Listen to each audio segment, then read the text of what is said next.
in the bustling heart of the city, at a small cozy diner called the Corner Nook, worked a young waitress named Clara. Clara wasn't just any waitress. She had a heart as warm as the coffee she served, and a smile that could brighten the gloomiest of days. She knew her regulars by name, remembered their favorite orders, and always had a kind word for everyone, from the hurried businessman to the lonely student hunched over a textbook. Her philosophy was simple. A little kindness costs nothing, but it can mean everything to someone else. One rainy Tuesday afternoon, the diner was quieter than usual. The rhythmic drumming of rain against the window pane was the main soundtrack. Accompanied by the soft clatter of cutlery, the bell above the door jingled, and an old man shuffled in, dripping wet. He was dressed in worn-out clothes, a faded jacket several sizes too big, and his shoes looked like they had walked 1,000 miles. His hair was disheveled, and a weary look was etched onto his deeply lined face. He looked out of place, and a few of the remaining customers cast judgmental glances his way. The man hesitated at the door, looking at the menu with an anxious expression. He seemed to be counting coins in his pocket. Clara, noticing his hesitation, walked over with her signature warm smile. "Welcome to the Corner Nook. Come on in out of the rain. Find a seat anywhere you like," she said, her voice gentle and inviting. The man looked up, surprised by her warmth. He chose a small booth in the corner, trying to make himself as inconspicuous as possible. Clara brought him a menu and a glass of water. "Can I get you something hot to drink? A coffee or a tea, perhaps?" "It's on the house. You look like you could use something to warm you up." The old man's eyes widened slightly. "Really? That's very kind of you. A coffee would be wonderful, thank you." He scanned the menu, his brow furrowed in concentration.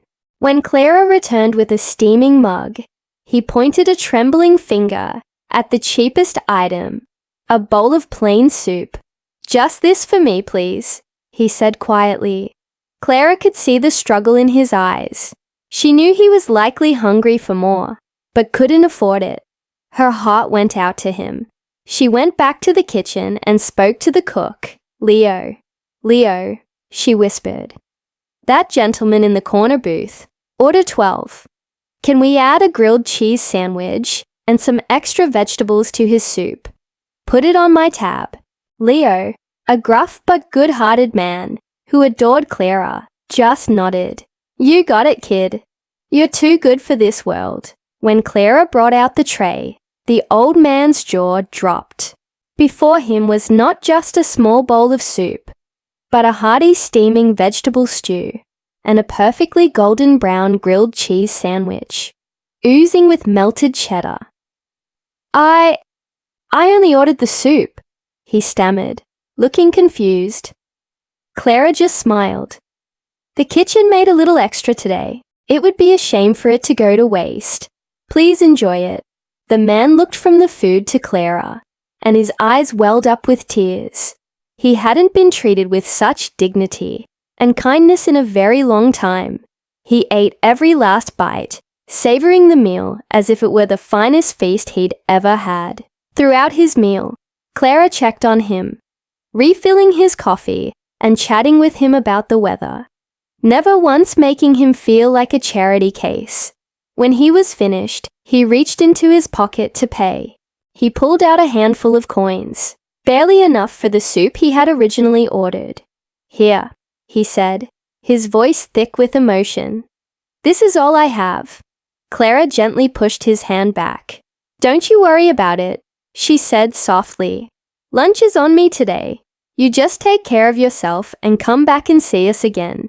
The man was speechless. He simply nodded, his eyes shining with gratitude.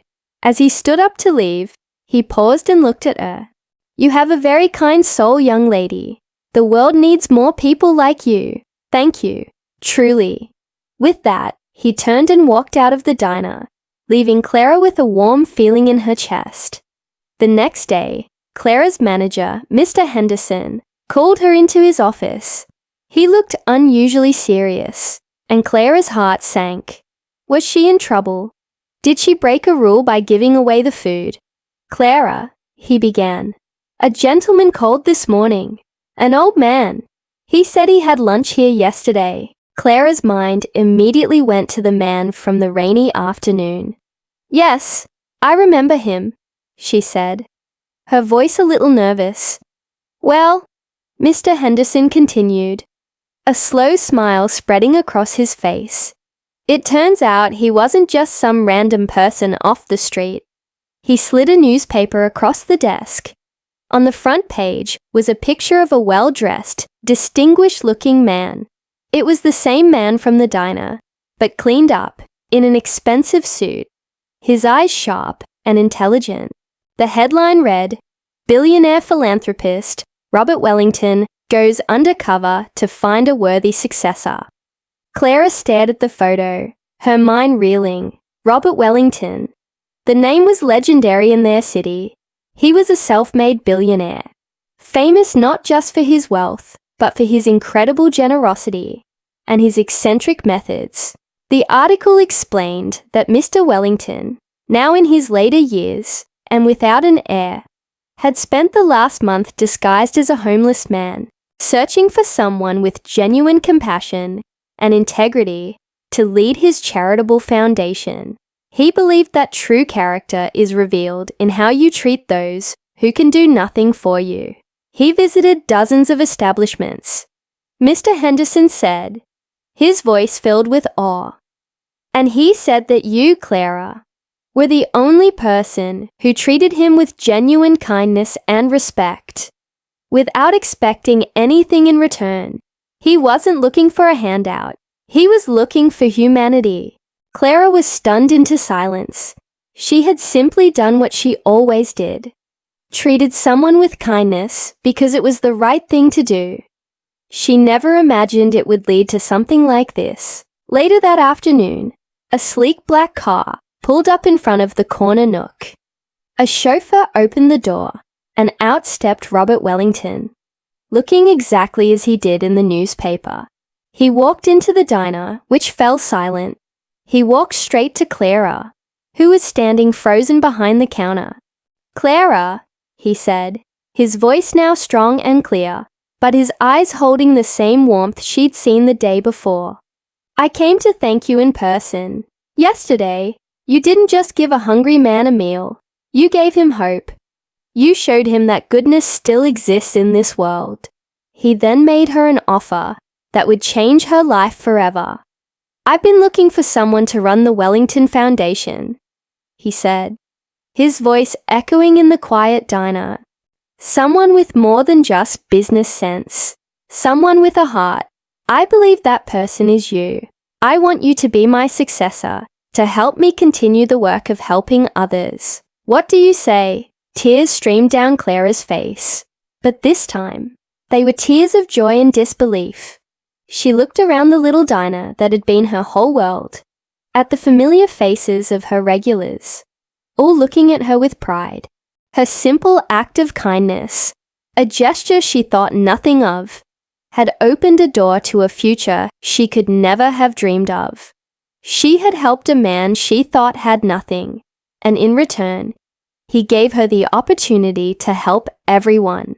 And as she accepted his incredible offer, she knew one thing for sure.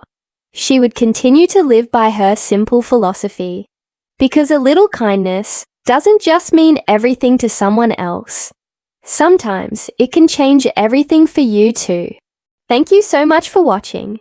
If this story touched your heart, please hit that like button, share it with a friend, and don't forget to subscribe for more inspiring content. See you in the next video.